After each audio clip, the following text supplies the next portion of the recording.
Dear student, welcome to my channel. Student, आज के इस वीडियो में आपके लिए जो क्लास 12 की प्रश्न बैंक सॉल्व करा रहे हैं फिजिक्स की, उसमें अध्याय 2 का ये पार्ट 3 लेकर आए हैं डियर स्टूडेंट, जिसमें हम आपके लिए लघु उत्तरीय प्रश्नों के उत्तर बताएंगे। ठीक है डियर स्टूडेंट, तो देखिएगा, इससे पहले जो सभी वीडियो हमने बनाए हैं पार्ट 1 के, है ना, वस्तुनिष्ठ प्रश्न है, अति लघु उत्तरीय प्रश्न है, लघु उत्तरीय प्रश्न और आंकिक प्रश्न है। इसके अलावा डियर स्टूडेंट पार्ट 2 के भी इसके पहले के भाग यानी पार्ट 1 और पार्ट 2 अपलोड कर चुके हैं, जिसमें हमने आपके लिए वस्तुनिष्ठ प्रश्न और अति लघु उत्तरीय प्रश्न सॉल्व कराए थे। इस वीडियो में हम डियर स्टूडेंट लघु उत्तरीय प्रश्न देखेंगे।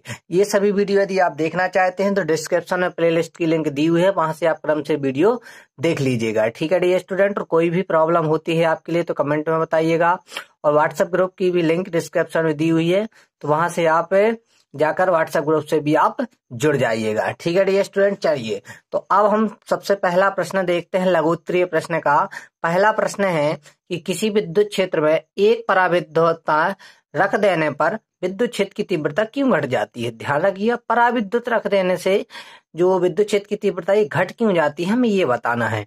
तो डियर स्टूडेंट, इसका प्रमुख कारण यह है कि जब हम किसी विद्युत क्षेत्र में एक पराविद्युत रख देते हैं तो विद्युत क्षेत्र की तीव्रता घट जाती है। इसका कारण यह है कि पराविद्युतांक रखने से जो उसका विद्युत क्षेत्र है ये विपरीत दिशा में कार्य करने लगता है। अब देखिए, चूंकि जब विद्युत क्षेत्र विपरीत दिशा में कार्य करेगा तो उसकी तीव्रता स्वाभाविक है ना घटेगी। ठीक है ना, तो ये आपको यही लिखना है कि किसी विद्युत क्षेत्र में एक पराविद्युत रख देने से विद्युत क्षेत्र की तीव्रता घट जाती है। इसका कारण यह है कि विद्युत क्षेत्र में पराविद्युत रख देने से विद्युत क्षेत्र विपरीत दिशा में कार्य करने लगता है, जिससे विद्युत क्षेत्र की तीव्रता घट जाती है। ठीक है, वही यहाँ पे लिखा हुआ है ना, थोड़ी सी भाषा अलग है, बाकी आपको जो बताया है उसको आप लिख लीजिएगा। ठीक है डियर स्टूडेंट, देखिए और समझ लीजिएगा, है ना, वही लिखा है कि रखा जाता है तो उसके अंदर विद्युत क्षेत्र की जो ई नॉट की जो विपरीत दिशा में विद्युत क्षेत्र प्रेरित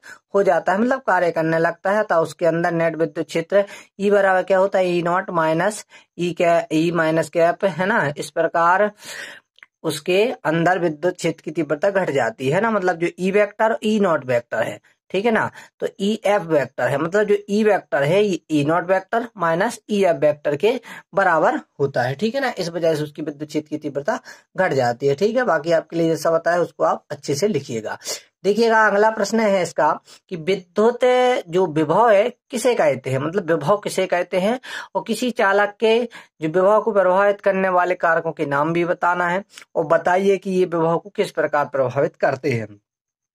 क्वेश्चन बहुत ही अच्छा है डियर स्टूडेंट, बस इसमें आपके लिए ध्यान पूर्वक समझना है कि ये कह क्या रहे हैं आपसे। ठीक है ना, मतलब क्वेश्चन बहुत ही अच्छा है, उसके लिए आपको ये समझना है कि आपका जो विद्युत विभव है ये कहलाता क्या है। ठीक है, तो परिभाषा समझने से पहले हम आपके लिए विद्युत विभव के बारे में बताते हैं, इसको ध्यान से समझिएगा। ठीक है, देखिए विद्युत विभव क्या कहलाता है, जैसे यहाँ पे हम एक इनफाइनाइट ले लें, मतलब अनंत ले लें, ठीक है ना, तो अनंत से विद्युत क्षेत्र में, अनंत से विद्युत क्षेत्र में किसी बिंदु तक, मान लो ये विद्युत क्षेत्र है आपका, ये बिंदु ओ है, तो अनंत से, कहां से डियर स्टूडेंट, अनंत से विद्युत क्षेत्र के किसी बिंदु तक लाने में, है ना, जो एकांक स्वतंत्र धनावेश लाने में जितना कार्य करना पड़ता है उसी को हम विद्युत विभव कहते हैं। अनंत से विद्युत क्षेत्र में किसी बिंदु तक जो एकांक स्वतंत्र धनावेश है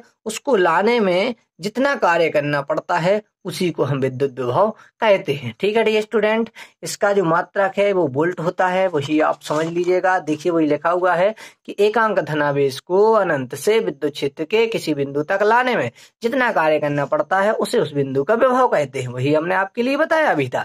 ठीक है, और आपके लिए बता दें डियर स्टूडेंट, जो विभव है इसकी मात्रक की बात करें डियर स्टूडेंट, तो इसका जो मात्रक है विभव का मात्रक वोल्ट होता है। ठीक है डियर स्टूडेंट, विभव का मात्रक क्या होता है, वोल्ट होता है, ये आप ध्यान रखिएगा। ठीक है ना, चलिए अब हम बता दें आपके लिए इसकी निर्भरता के कारक क्या है। तो पहला है चालक के आवेश पर, चालक के आवेश पर ये क्या होता है, चालक का जो विभव है उसके आवेश के अनुक्रमानुपाती होता है, मतलब यदि विभव बढ़ेगा, है ना, तो उसका आवेश भी बढ़ेगा, मतलब आवेश बढ़ने पर विभव बढ़ जाता है, आवेश कम होने पर विभव घट जाता है। तो पहला ये कह रहे थे ना निर्भरता का कारक लिए, तो पहला क्या है, चालक के आवेश पर। किस प्रकार है कि आवेश बढ़ने पर विभव बढ़ जाता है, आवेश कम होने पर विभव घट जाता है। ठीक है डियर स्टूडेंट। उसके बाद देखिए चालक के आकार पर किस प्रकार होता है। तो चालक का विभव उसके आकार या त्रिज्या के व्युत्क्रमानुपाती होता है। मतलब जो चालक का आकार बढ़ता है तो डियर स्टूडेंट जो उसका विभव का आकार है वो भी क्या होता है, बढ़ता है, घटता है ना, क्योंकि व्युत्क्रमानुपाती होता है ना। तो जो चालक का आकार बढ़ता है तो विभव का आकार घटता है, चालक का आकार घटता है तो विभव का आकार बढ़ता है। ठीक है ना। तो ये इस प्रकार निर्भर है। तीसरा है अन्य चालकों की उपस्थिति पर। यदि अन्य चालक उपस्थित हैं तो उस पर इस प्रकार निर्भर करता है कि किसी आवेशित चालक के समीप कोई अनावेशित चालक लाने पर चालक का विभव कम हो जाता है। ठीक है। यदि अन्य चालक उसमें उपस्थित है तो चालक का विभव कम हो जाता है। ठीक है। उसके बाद देखिएगा चौथा है चालक के चारों ओर के माध्यम पर। माध्यम बहुत ही इंपॉर्टेंट है, जैसे जल है माध्यम की, वायु है माध्यम, या निर्वात है, तो ये चीजें बहुत इंपॉर्टेंट रहती हैं। तो चालक के चारों ओर जो कुचालक माध्यम की उपस्थिति में विभव क्या होता है, घट जाता है। ठीक है डियर स्टूडेंट। तो इस प्रकार हमने आपके लिए ये विभव का यहाँ पे डेफिनेशन बता दी और साथ ही साथ स्टूडेंट हमने विभव की निर्भरता के कारक बता दिए हैं। अब स्टूडेंट एक चीज और ध्यान रखिएगा, यदि आपसे विभव का फार्मूला पूछा जाता है तो विभव का फार्मूला भी लिख सकते हैं कि विभव का फार्मूला होता है V बराबर 1/4 पाई एप्सिलॉन 0 इंटू Q/R। ये ध्यान रखिएगा स्टूडेंट, जो फार्मूला है। अभी आपका जो नेक्स्ट क्वेश्चन है निरक्षीय स्थिति पर व्यंजक, है ना, तो अक्षीय स्थिति पर और निरक्षीय स्थिति पर व्यंजक करना पड़ते हैं, तो वहां पे आपके लिए विभव के फार्मूला की भी आवश्यकता पड़ेगी। ठीक है। तो विभव का फार्मूला होता है 1/4 पाई एप्सिलॉन 0 इंटू Q/R²। ठीक है। तो इस प्रकार आपका ये दूसरा प्रश्न कंप्लीट होता हुआ कि विभव किसे कहते हैं। ठीक है। अब डियर स्टूडेंट हम बात करते हैं, जैसा कि यहाँ पे तीसरा प्रश्न है आपके लिए बता रहे हैं हम, है ना, कि सिद्ध कीजिए कि विभव का दुध्रा उसके अनुपस्थिति पर विभव का मान 0 होता है। सीधी बात यह है डियर स्टूडेंट कि आपके लिए निरक्षीय स्थिति पर विभव की गणना करनी है। ठीक है डियर स्टूडेंट। तो डियर स्टूडेंट हम आपके लिए बता दें, इसमें कुछ नहीं करना है। आपके लिए जो निरक्षीय स्थिति है ना, निरक्षीय स्थिति पर विभव की गणना करनी है, अर्थात V बराबर 0 करना है। ठीक है ना।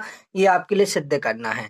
तो देखिएगा कोई भी हम डेरिवेशन करते हैं, है ना, तो उसकी जब भी हम डेरिवेशन करते हैं तो सबसे पहले हमें उसमें माना लिखना पड़ता है और डायग्राम बनाना पड़ता है। तो मान लेंगे हम कि माना कि AB, है ना, AB एक विद्युत द्विध्रुव आघूर्ण है। AB क्या है डियर स्टूडेंट, एक विद्युत द्विध्रुव आघूर्ण। क्या मानना है डियर स्टूडेंट कि माना कि AB एक विद्युत द्विध्रुव आघूर्ण है। ठीक है। जो -Q तथा +Q आवेश से मिलकर बना है। क्या लिखना है डियर स्टूडेंट कि जो -Q तथा +Q आवेश से मिलकर बना है।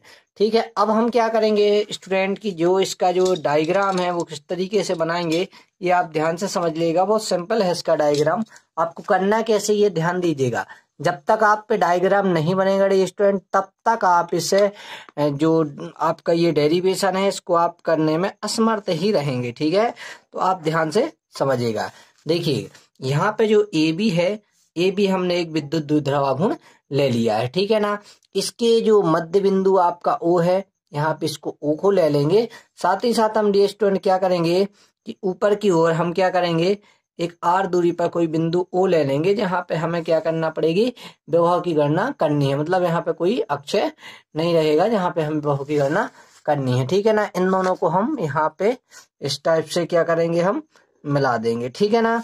तो ऐसा भी आप आगे और लिख सकते हैं कि ये तो लिख लिया ना अपन ने कि माना ये भी एक विद्युत द्विध्रुव आघूर्ण है जो -Q तथा +Q आवेश से मिलकर बना है। क्या क्या से, -Q तथा +Q आवेश से मिलकर बना है। ठीक है ना। तो लिख दिया।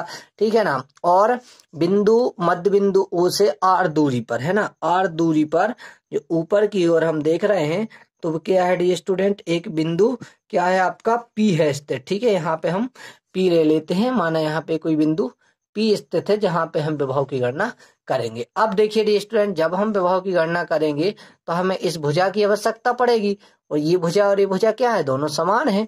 ठीक है। साथ ही साथ आपको पता है द्विध्रुव आघूर्ण की जो बीच की दूरी है ये पूरी 2L होती है। ठीक है डियर स्टूडेंट। पूरी दूरी कितनी होती है इनके बीच की, ये पूरी दूरी 2l होती है, ऐसा आप जानते हैं, ठीक है ना। तो यहाँ से लेके जो यहाँ तक की बीच की दूरी वो l हो जाएगी, क्योंकि ये आधी है ना, और यहाँ से लेके यहाँ तक की बीच की दूरी भी l हो जाएगी, और ये दूरी आपकी r हो जाएगी, और यहाँ पे आपका समकोण बन रहा है, और समकोण त्रिभुज में आप जानते हैं पाइथागोरस प्रमेय से। देखिए हम क्या करेंगे, एक्चुअली यहाँ पे ये भुजा और ये भुजा निकाल लेंगे। जब ये भुजा निकाल लेंगे तो ये ऑटोमेटिक निकल जाएगी, क्योंकि ये दोनों के समान है ना।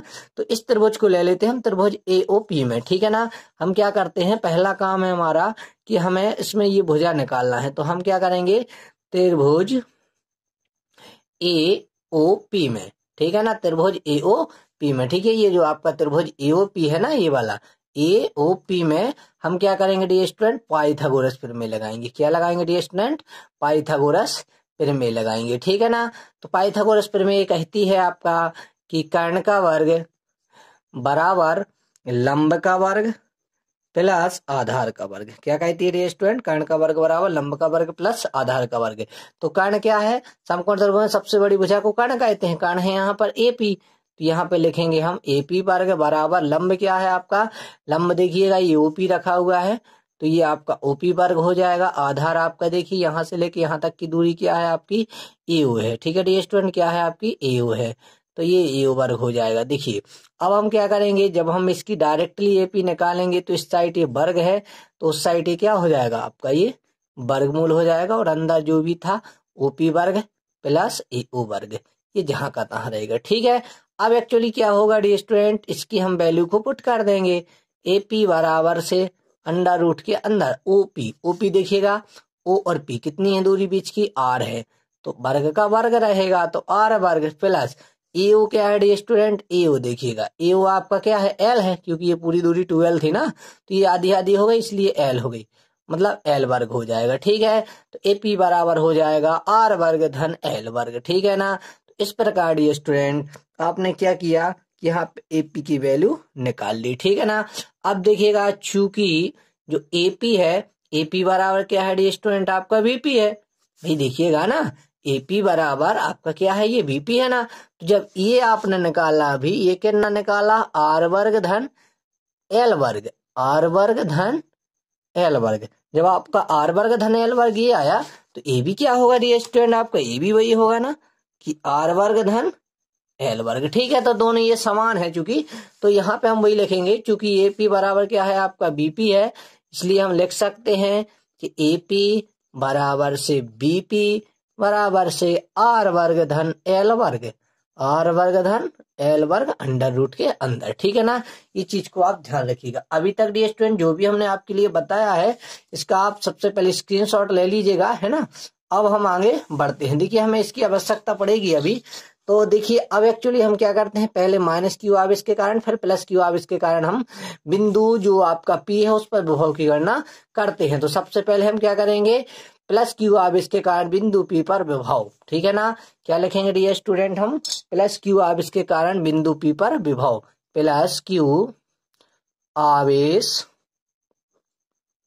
के कारण, प्लस क्यू आवेश के कारण बिंदु P पर विभव, ठीक है ना, प्लस क्यू आवेश के कारण बिंदु P पर विभव। अब स्टूडेंट ध्यान रखिएगा, यदि आप चिंता मत कीजिएगा, जो नोट्स आपके लिए यहाँ पे पढ़ा रहे हैं आपको व्हाट्सएप ग्रुप पर प्राप्त हो जाएगा, डिस्क्रिप्शन में लिंक दी हुई होगी, वहां से आप इसको पहले डाउनलोड कर लीजिएगा, ठीक है ना। तो प्लस क्यू आवेश के कारण बिंदु P पर विभव, देखिएगा अब चूंकि विभव कैसे निकालते हैं, विभव का सूत्र होता है V बराबर 1/4 pi epsilon 0 into Q upon R, ठीक है, Q अपॉन R। अब डियर स्टूडेंट ध्यान रखिएगा, यहाँ पे हम एक पराविद्युतांक माध्यम के लेंगे, ठीक है ना, जो पूरा है यहाँ पे हम साथ ही साथ एक पराविद्युतांक माध्यम क्या लेंगे, हम के लेंगे। तो ध्यान रखिएगा यहाँ पे हम के साथ में लेके चलेंगे, पराविद्युतांक माध्यम के ले लेंगे, Q अपॉन R हो जाएगा, ठीक है।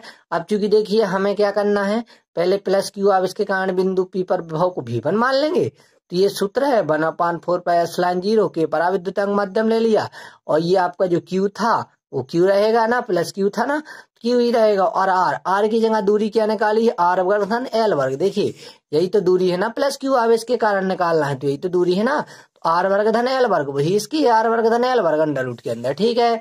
तो डियर स्टूडेंट हम क्या करेंगे, इसको हम लिख देंगे कि R वर्ग धन एल वर्ग। ठीक है, इसको हम समीकरण नंबर 1 दे देते हैं। ये हमने निकाला प्लस क्यू आवेश के कारण। इसी प्रकार ये स्टूडेंट हम क्या करेंगे, माइनस क्यू आवेश के कारण निकालेंगे। तो लिखेंगे इसी प्रकार माइनस क्यू आवेश के कारण, बिंदु पी पर। तो डी स्टूडेंट क्या कहा हमने कि इसी प्रकार माइनस क्यू आवेश के कारण बिंदु पी पर विभव। अब देखिए V1 था तो इसको हम V2 ले लेंगे। V2 बराबर हो जाएगा 1/4πε0 के पराविद्युतांक माध्यम, ये Q अपॉन, और ये क्या था डी स्टूडेंट, दोनों वैल्यू समान है ना, ये और ये, तो दोनों का वही रहेगा। साथ ही साथ ये ध्यान रखना कि माइनस आ रहा है तो ये आपको माइनस लगा देना है। ठीक है, और अंडर रूट के अंदर क्या था डी स्टूडेंट, R वर्ग धन L वर्ग। देखिए अब हम कैसे इसको आगे करेंगे, इसको हम समीकरण नंबर 2 ले लेंगे, है ना। इसको आप ध्यान नहीं रखिएगा, यहाँ तक ध्यान रखिएगा समीकरण 1 और समीकरण 2 को। ठीक है, अब देखिएगा यहाँ तक अपन ने कर लिया है। अब हम क्या करेंगे, जो बिंदु P था ना, बिंदु P, उस पर हम विभव निकालेंगे। बिंदु P पर, ठीक है, बिंदु P पर परिणामी विभव, बिंदु P पर परिणामी विभव निकालेंगे हम। ठीक है डी स्टूडेंट, बिंदु P पर परिणामी विभव निकालेंगे। देखिए किस तरीके से निकालेंगे बिंदु P पर परिणामी विभव। तो इसका सूत्र हो जाएगा V बराबर V1 प्लस V2। तो देखिएगा ये पे V बराबर V1 की वैल्यू देखिएगा यहाँ पे, अभी आपके लिए हमने बताई थी। V1 की वैल्यू क्या है, 1/4πε0 इंटू के पराविद्युतांक माध्यम और Q अपॉन R वर्ग प्लस L वर्ग। ठीक है, तो वही हम लिख देंगे यहाँ पे कि 1/4πε0 इंटू के पराविद्युतांक माध्यम, और यहाँ पे Q अपॉन अंडर रूट के अंदर था ये R वर्ग धन L वर्ग। ये स्टूडेंट देखिएगा, जिन विद्यार्थियों को समझ में नहीं आता वो ध्यान रखिएगा, स्क्रीनशॉट लेने के चक्कर में मत रहिएगा। आप पहले पूरा पढ़िएगा, है ना, अच्छे ध्यान से समझिएगा, है ना, उसके बाद आप लिखिएगा। साथ ही साथ लिखते जाओगे तो अच्छा रहेगा। प्लस का प्लस, V2 की वैल्यू क्या थी, 1/4πε0 इंटू के पराविद्युतांक माध्यम माइनस Q अपॉन, यहाँ पे अंडर रूट के अंदर R वर्ग धन L वर्ग। ठीक है, तो वही हम रख देंगे 1/4πε0, है ना, और इंटू के पराविद्युतांक माध्यम, और ये था माइनस Q, तो माइनस Q रख देंगे, और ये था आपका R वर्ग धन L वर्ग। ठीक है, ये समीकरण 2 में था ना, R वर्ग धन L वर्ग, ये आप लिख देंगे। अब ये स्टूडेंट आप क्या कीजिए कि जो माइनस है ये प्लस है, ठीक है ना, देखिए ये माइनस हुई प्लस है, क्या हो जाएगा आपका, माइनस हो जाएगा ना। तो ये बन जाएगा V बराबर 1/4πε0 Q अपॉन अंडर रूट के अंदर R वर्ग धन L वर्ग। ठीक है, और साथ ही साथ ये धन और ऋण हो जाएगा ऋण, और वो क्या था आपका सेकंड पार्ट 1/4πε0 इंटू के, है ना, वही बचा 1 जहां का तहां बचा आपका R वर्ग प्लस L वर्ग। अब डी स्टूडेंट क्या कीजिए, देखिए धन का है ऋण का है, ये आपस में क्या होगा, कैंसिल हो जाएगा, और ये आपका बचेगा V बराबर 0, जो कि आपको सिद्ध करना था। आप लिख दीजिएगा इति सिद्धम। ठीक है, तो करना कुछ नहीं, इस व्यंजक में सबसे पहले आप V1 निकालिए, V2 निकालिएगा, सबका मान रखिएगा, आप पे ये व्यंजक आसानी से डी स्टूडेंट बन जाएगा। ठीक है, यदि समझ में नहीं आता है तो आप कमेंट में बताइएगा कि आपको कौन सा स्टेप समझ में नहीं आता है। ठीक है, सबसे पहले आप देखिए यहाँ तक आप अच्छे से ले लीजिए स्क्रीनशॉट, फिर ये, है ना, पाइथागोरस प्रमेय से हमने ये पूरा निकाला था। उसके बाद देखिए ये आपका समीकरण 1 बना था, फिर इसके बाद ये समीकरण आपका 2 बना था, और ये लास्ट में हमने यहाँ से इस तरीके से इसको सॉल्व किया है, जो कि बिल्कुल ही सरल तरीका था। ठीक है, तो इस प्रकार आपका जो ये क्वेश्चन था कि सिद्ध कीजिए कि अक्ष स्थिति पर जो विभव है ना, वो क्या होता है, 0 होता है। हमने इसको प्रूव कर दिया। ठीक है, अब उसके बाद देखिए डी स्टूडेंट, जो आपका इसका फोर्थ क्वेश्चन है, फोर्थ क्वेश्चन क्या कह रहे हैं कि समविभव पृष्ठ किसे कहते हैं, इसकी 4 विशेषताएं लिखिए। तो समविभव पृष्ठ एक ऐसा पृष्ठ होता है जिसके प्रत्येक बिंदु पर विभव का मान क्या होता है, समान होता है, उसे समविभव पृष्ठ कहते हैं। अब इसकी विशेषताएं देखिए, तो जैसे पहला है कि समविभव पृष्ठ एक दूसरे को कभी नहीं काटते हैं, है ना, और साथ ही साथ इसमें देखिएगा ये जो लंबवत वाला गुण है उनके बीच आपको मालूम है 90 डिग्री का एंगल बनता है। ये इसकी विशेषताएं, तो आप परिभाषा एक बार फिर से समझ लीजिएगा।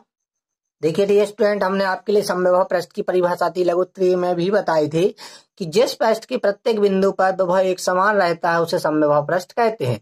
जिस पृष्ठ के प्रत्येक बिंदु पर विभव समान होता है उसे समविभव पृष्ठ कहते हैं। साथ ही साथ समविभव पृष्ठ की विशेषताएं यदि आपके लिए बात की जाए तो पहला है कि दो समविभव पृष्ठ एक दूसरे को नहीं काटते हैं। प्रत्येक पृष्ठ के प्रत्येक बिंदु पर विभव एक समान होता है। एकांक धनावेश को इस पृष्ठ के एक बिंदु से दूसरे बिंदु तक लाने में कोई कार्य नहीं करना पड़ता है। और है ना, जब ये लंबवत रेखाओं के बद्ध होते हैं दोनों समविभव पृष्ठ, यानी कि समविभव पृष्ठ और विद्युत क्षेत्र की रेखाओं के बीच का जो एंगल है वो ध्यान रखिएगा ऑलवेज 90 डिग्री होता है, हमेशा 90 डिग्री होता है जो समविभव पृष्ठ और जो विद्युत बल रेखा है उनके बीच का लंबवत कोण। ठीक है, कितने डिग्री का होता है? 90 डिग्री का होता है। तो इसकी विशेषताएं हो जाएंगी। ठीक है डियर स्टूडेंट। अब पांचवा प्रश्न है, किसी गोलक के जो गोलीय चालक है उसकी धारिता के लिए व्यंजक। डियर स्टूडेंट बहुत इंपॉर्टेंट क्वेश्चन है, ध्यान से समझिएगा, है ना। इसमें मानना कुछ नहीं है, बहुत सिंपल है कि मान लीजिएगा कि कोई भी जैसे गोलीय चालक है तो उसकी त्रिज्या r है तथा k पराविद्युतांक माध्यम में रखा है।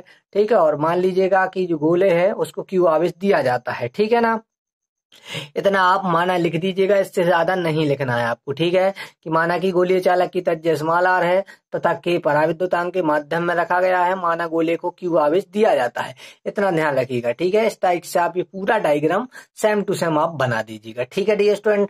अब हमें विभव की गणना किस तरीके से करना है ये हम आपके लिए बताते हैं।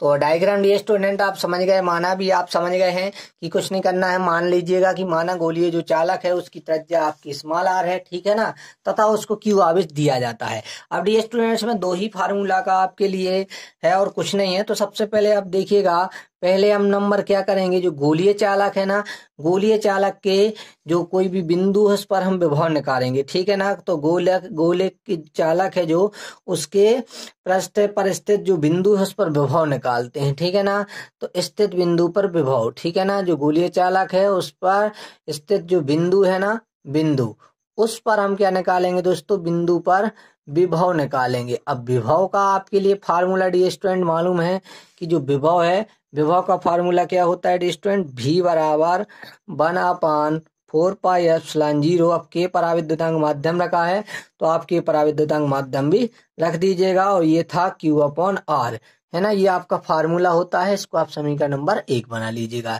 उसके बाद सेकंड काम क्या कीजिएगा डियर स्टूडेंट, जो उसका चालक है ना उस पर आप चालक की धारिता निकाल दीजिएगा। चालक की क्या निकाल दीजिएगा, धारिता निकाल दीजिएगा।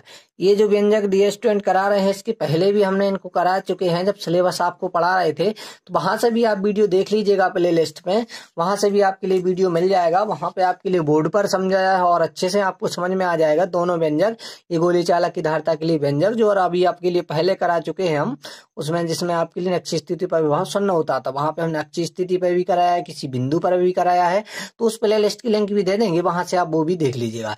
तो चालक की जो धारिता है डियर स्टूडेंट, आपको चालक की धारिता का सूत्र मालूम होगा कि चालक की धारिता का सूत्र होता है q/v। क्या होता है डियर स्टूडेंट, q/v होता है। चालक की धारिता का सूत्र है क्या होता है डियर स्टूडेंट, q/v होता है। ठीक है ना, ये c बराबर होता है q/v। और यदि हम यहाँ से देखें तो इसको हम समीकरण नंबर 2 बना लीजिए। ठीक है, 2 बना लेंगे ना। अब कुछ नहीं करना है, जो ये v का मान है ना, ये आप समीकरण 2 में रख दीजिएगा। मतलब आप लिखिएगा कि जो समीकरण 2 है ना दोस्तों, समीकरण 2 में समीकरण 1 से v का मान रखने पर, v का मान रखने पर, ठीक है डियर स्टूडेंट, जो आपका समीकरण 2 है ना उसमें आप क्या कीजिएगा, v का मान रख दीजिएगा। तो ये बन जाएगा c बराबर q का तो q ही रहेगा बटे v का मान क्या है 1/4 पाई एप्सिलॉन 0 इंटू के q/r। ठीक है ना, तो वही हम रख देंगे 1/4 पाई एप्सिलॉन 0 इंटू के पराविद्युतांक माध्यम और q/r। ये आपका यहाँ पे फार्मूला है। ठीक है डियर स्टूडेंट, अब यहाँ पे देखिएगा तो बहुत ही सिंपल है। ठीक है ना, ये आपने समीकरण 2 से इसका मान निकाल लिया। अब देखिएगा ये q से q आप आसानी से काट दोगे। ठीक है ना, जैसे ही आप q से q काटोगे तो ये c बराबर बन जाएगा यहाँ साहब 1/, ठीक है, ये q से q कट गया मतलब 1/4 पाई एप्सिलॉन 0 इंटू के r हो जाएगा 4 पाई एप्सिलॉन 0 के पराविद्युतांक माध्यम इंटू आर हो जाएगा। अब देखिएगा ये ऊपर जाएगा ना, 3 बटे हैं इसलिए ऊपर जाएगा ना, ठीक है, क्योंकि ए बटे बी बटे सी बराबर क्या होता है, सी ऊपर पहुंच जाता है ना, ये बटे बी नीचे रह जाते हैं, तो इसको हम ऊपर ले जाएंगे, इसको ऊपर ले जाएंगे तो ये सी बराबर हो जाएगा 1 गुणित, ठीक है, ये 4 पाई एप्सिलॉन 0 इंटू के पराविद्युतांक माध्यम और आर, और बटे क्या है डी स्टूडेंट आपका, यहाँ पे ये 1 बचेगा, 1 का आप 1 से 1, तो डी स्टूडेंट जैसे ही आप ये 1 से 1 कैंसिल करेंगे तो ये सीधा बन जाएगा सी बराबर 4 पाई एप्सिलॉन 0 के पराविद्युतांक माध्यम इंटू आर, ठीक है। यही दोस्तों अभिष्ट व्यंजक है आपका गोलीय चालक की धारिता के लिए, ठीक है ना, यही अभिष्ट व्यंजक है, ठीक है। आप ये हर बार लिखिएगा, जब कभी भी आप व्यंजक करते हैं तो लिख दीजिएगा कि यही अभिष्ट आपका व्यंजक है, ठीक है डी स्टूडेंट। इस प्रकार आपका ये कंप्लीट होता है। वो 2 ही फार्मूला का खेल था, इसमें आपको कुछ नहीं करना था, बस पहले आपको v बराबर ये फार्मूला लगाना था, फिर c बराबर लगाना था, इसमें हम मान रख देते तो आसानी से निकल आता। अभी हाल ही में हमने आपके लिए कराया भी था, तो वहां से भी आप इसको देख सकते हैं। तो डी स्टूडेंट इस प्रकार आपका जो 5वां प्रश्न था किसी गोलीय चालक की धारिता के लिए व्यंजक, ये कंप्लीट होता हुआ। अब ध्यान रखिएगा, इस चित्र को जरूर बनाइएगा, ठीक है डी स्टूडेंट, इस चित्र को जरूर बनाइएगा।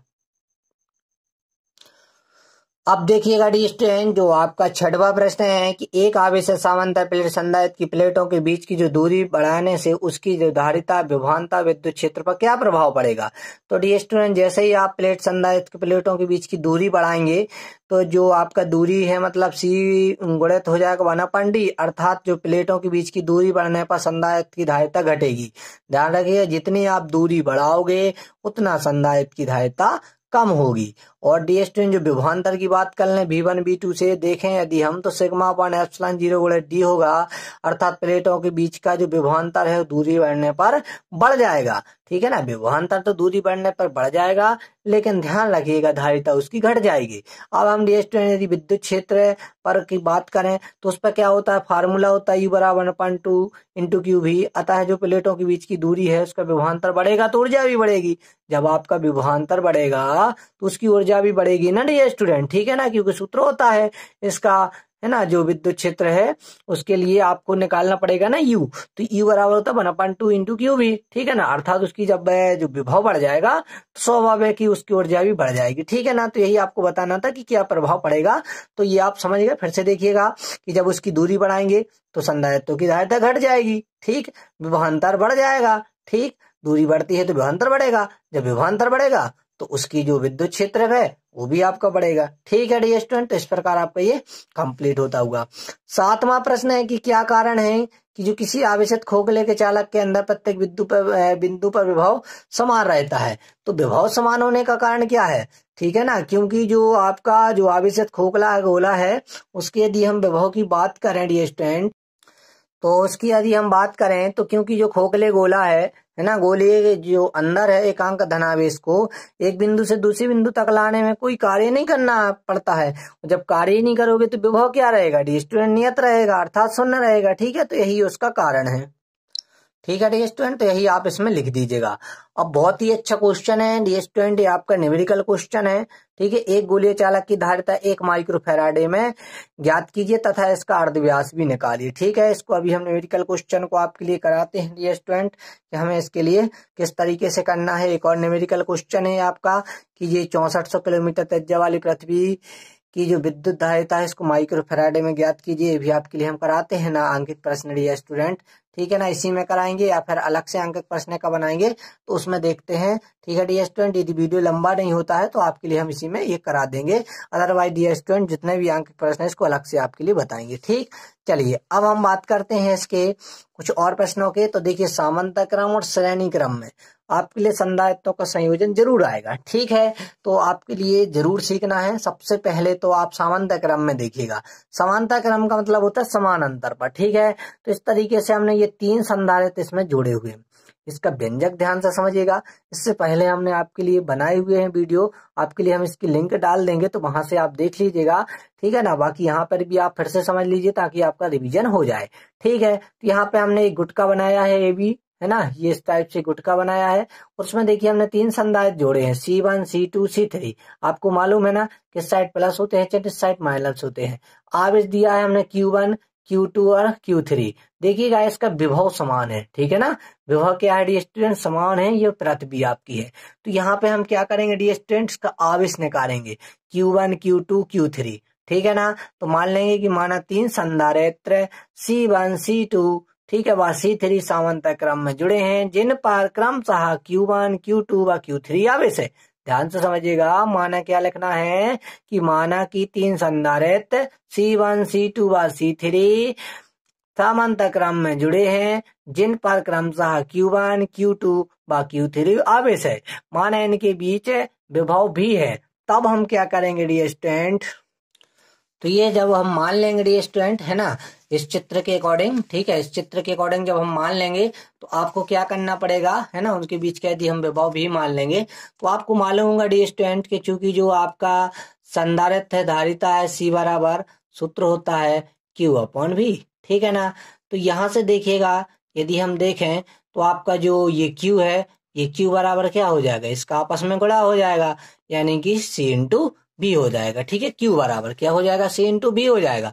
अब चूंकि अपने पास 3 आवेश हैं, पहले नंबर क्या है Q1 है, तो जो Q1 बराबर हो जाएगा ये आपका C1V हो जाएगा, क्योंकि यहाँ संधारित्र तो अलग अलग है। और डी स्टूडेंट यदि हम Q2 की बात करें तो Q2 क्या हो जाएगा, C2V हो जाएगा। एवं Q3 की यदि हम बात करें डी स्टूडेंट तो ये हो जाएगा C3V हो जाएगा। इसको हम समीकरण 1 दे देंगे, इसको समीकरण 2 दे देंगे, इसको समीकरण हम 3 दे देंगे। अब डी स्टूडेंट देखिएगा क्या होगा कि जो यदि हम तुल्य संधारित्र C मान लेंगे, है ना, तो जो उसका जब हम तुल्य संधारित्र C मान लेते हैं तो उसका जो डी स्टूडेंट जो आवेश हो जाता है परिणामी, वो हो जाता है डी स्टूडेंट Q बराबर Q1 plus Q2 plus Q3, ठीक है ना। इस टाइप से ऐड हो जाते हैं, तो इसका मान रख देंगे। Q बराबर अभी हमने पढ़ा है क्या होता है, C/V, ठीक है ना। तो वही हम लिख देंगे डी स्टूडेंट के Q की जगह पे C/V हो जाएगा, Q1 की जगह C1V हो जाएगा, Q2 की जगह C2V हो जाएगा, Q3 की जगह C3V हो जाएगा, ठीक है। और अब यदि हम देखें तो CV बराबर यहाँ से V को कॉमन ले लेंगे, अंदर बचेगा C1 C2 C3, बहुत ही इजी है, ठीक है। अब यहाँ से V से भी आप कैंसिल कर दीजिएगा, तो ये हो जाएगा C बराबर C1 C2 C3। Dear student आपको इसको भूल कर दिखाना है, जो आपके लिए क्वेश्चन बता रहे हैं, देखते हैं आप भूल पाते हैं या नहीं, ठीक है ना। हमारी कोशिश यही रहती है कि आप भूलें ना, ठीक है डी स्टूडेंट। तो आप ध्यान से समझिएगा, बाकी बहुत ही सिंपल व्यंजक था, एक बार फिर से समझ लीजिएगा। C बराबर Q/V होता है, तो यहाँ पर पक्षांतर कर देंगे तो Q बराबर CV हो जाएगा। Q1 बराबर स्वाभाविक है C1V, Q2 बराबर C2V, है ना, Q3 बराबर C3V, है ना। तो इस टाइप से आपका क्वेश्चन हो जाएगा, इसमें हम वैल्यू रखेंगे, ठीक है। आपने ध्यान से समझा होगा तो आपको अच्छे समझ में आ गया होगा, है ना। आप ध्यान रखिएगा, यदि आप नहीं समझ पाते हैं तो आप कुछ नहीं कीजिएगा, एक बार व्यंजक को रिपीट कर लीजिएगा, ठीक है। थोड़ा सा वीडियो को आगे करके आप देख लीजिएगा, है ना, पीछे करके, ठीक है। चलिए अब हम समझते हैं आगे, जो यहाँ पे दिया गया था संधारित्रों का कौन सा क्रम, समांतर के बाद श्रेणी क्रम, ठीक है डी स्टूडेंट। समांतर क्रम के बाद अब हमें करना है श्रेणी क्रम में व्यंजक, श्रेणी बन जाएगी, ये देखिएगा आप ध्यान से, ठीक है। इस टाइप से आपकी श्रेणी बन जाएगी, आपकी पृथ्वी होगी। अब जब श्रेणी बनाओगे तो विभव तो अलग अलग होगा ना, V1 V2 V3, लेकिन आवेश एक ही दिया जाएगा। यहाँ से हम आवेश प्रवाहित क्यों करेंगे ना, तो यही सब में आपका प्रवाहित हो जाएगा। जैसे आपका यहाँ पे खेत है, एक खेत ये है, एक खेत ये है, और यहाँ से आपने एक नाला बनाया हुआ है, यहाँ से आप पानी डालते हो, क्या डालते हो डी स्टूडेंट, पानी डालते हो। तो आप जब यहाँ पे आप खोल दोगे तो इसमें पानी चला जाएगा, ये बंद करोगे तो इसमें पानी जाता रहेगा, लेकिन पानी तो समान रहेगा ना। इसको खोल दोगे तो इसमें आएगा, इसको खोल दोगे तो इसमें आएगा। इसी प्रकार आपका Q आवेश है, जो आपको एक ही आवेश देना तो वो सभी के लिए हो जाएगा, ठीक है। तो इसमें समान आवेश रहेगा, विभव अलग अलग हो जाएगा, इसके बीच का विभव V1 रहेगा, इसके बीच का विभव V2 रहेगा, चित्र ध्यान से समझिएगा, और इसके बीच का V3 रहेगा। माना वही लिखना है जैसा हमने उसका बताया था कि माना के 3 संधारित्र C1 C2 व C3 आपके श्रेणी क्रम में जुड़े हैं, जिन पर क्रमशः V1 V2 व V3 आपका क्या है, विभव है, ठीक है। माना कि इनके बीच है, इनको Q आवेश प्रभावित किया जाता है। जैसे ही हम Q आवेश प्रभावित करते हैं तो देखिएगा यहाँ पे आपकी पृथ्वी है, ध्यान रखिएगा, जैसे ही हम करते हैं तो अलग अलग तरीके से इसके रिजल्ट आते हैं, ठीक है। देखिए किस तरीके से आते हैं, इससे पहले डी स्टूडेंट चित्र का आप स्क्रीनशॉट जरूर लीजिएगा। तो इसके लिए आपको मालूम है सूत्र वही लगाना है कि आप डी स्टूडेंट आपको मालूम है C बराबर Q/V, फार्मूला यही लगाना है। बस डिफरेंस ये हो जाएगा कि यहाँ पे विभव की गणना करना है तो विभव बराबर यहाँ आ जाएगा, यहाँ आ जाएगा, मतलब डी स्टूडेंट ये बन जाएगा Q/C। ठीक है, अब देखिएगा Q तो इसका समान है, तो यदि आप यहाँ से V1 निकालते हैं तो V1 बराबर हो जाएगा Q/C1। इस समीकरण 1 मान लीजिएगा डी स्टूडेंट। ठीक है, उसके बाद यदि हम V2 की बात करते हैं तो V2 बराबर क्या हो जाएगा Q/C2। ठीक है, V2 बराबर Q/C2, ये समीकरण 2 मान लीजिएगा। एंड V3 बराबर हो जाएगा Q/C3, इसको समीकरण 3 मान लीजिएगा। बहुत ही आसान है, तीनों के लिए आपको मानना है। अब जैसे ही हम परिणामी विभव इसका क्या कर लेते हैं, हम इसका V मान लेते हैं तो इसका भी वही फार्मूला लग जाएगा कि V बराबर V1 plus V2 plus V3। मान रख दीजिएगा V बराबर क्या था, V बराबर आपका क्या आया Q/C आया, तो आपको वही रख देना है V की जगह Q/D स्टूडेंट C रख देना है। बराबर V1 का मान क्या है Q/C1, V2 का मान क्या है Q/C2, V3 का मान क्या है Q/C3। देखिएगा ना ये स्टूडेंट यहाँ पे आपके लिए बताया ना C3 है।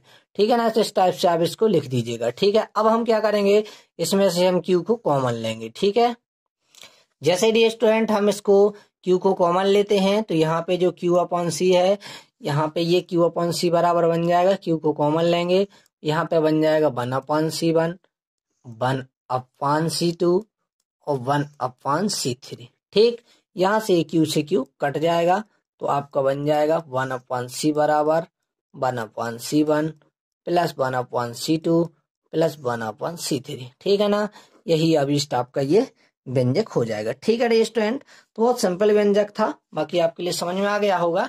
ठीक, करना कुछ नहीं था, आपके लिए अलग अलग निकालना था जैसा आपने उसमें निकाला था। ध्यान रखिएगा इसमें विभव आपका अलग अलग रहता है। ठीक है, आवेश समान रहता है, और इसमें डी स्टूडेंट आपका जो आवेश से अलग अलग रहता है विभव समान रहता है। ठीक है, इतना थोड़ा सा डिफरेंस है, एक एक नंबर वाले क्वेश्चन में आपसे पूछा भी जाता है। ठीक है डी स्टूडेंट, तो चलिए फिर इस प्रकार आपका ये भी व्यंजक आपका कंप्लीट होता हुआ आपके लिए बार बार बता रहे हैं। जो आपकी ये नोट्स है डी स्टूडेंट, ये आपके लिए प्राप्त हो जाएंगी, चिंता मत कीजिएगा। व्हाट्सएप ग्रुप पर जो लिंक दी हुई है वहां से आप ज्वाइन कीजिएगा ग्रुप के लिए। ठीक है, तब जाके आपको वहां पे इस ग्रुप पर मिलेंगे। ठीक, तो इस प्रकार आपके जितने डेरिवेटिव क्वेश्चन थे ये तो सब हमने कंप्लीट करा दिए हैं। अब न्यूमेरिकल क्वेश्चन बते हुए हैं दोस्तों, तो ये न्यूमेरिकल क्वेश्चन आपके लिए करा देंगे, अलग से वीडियो लाएंगे पार्ट 4, जिसमें ये 11वां प्रश्न करवा देंगे। और ये डी स्टूडेंट केवल 11वें प्रश्न है यहाँ पे, और ये 2 प्रश्न यहाँ से ये बचे हुए हैं। ठीक है, इनको भी आपके लिए हम करा देंगे उस वीडियो में। ठीक है डी स्टूडेंट, तो इस प्रकार ये आपका कंप्लीट होता हुआ आज का लेक्चर। बाकी लेक्चर आपको कैसा लगा आप हमें कमेंट में जरूर बताइएगा डी स्टूडेंट। ठीक है, फिर चलते हैं, फिर मिलेंगे नेक्स्ट वीडियो में। जब तक के लिए जय हिंद।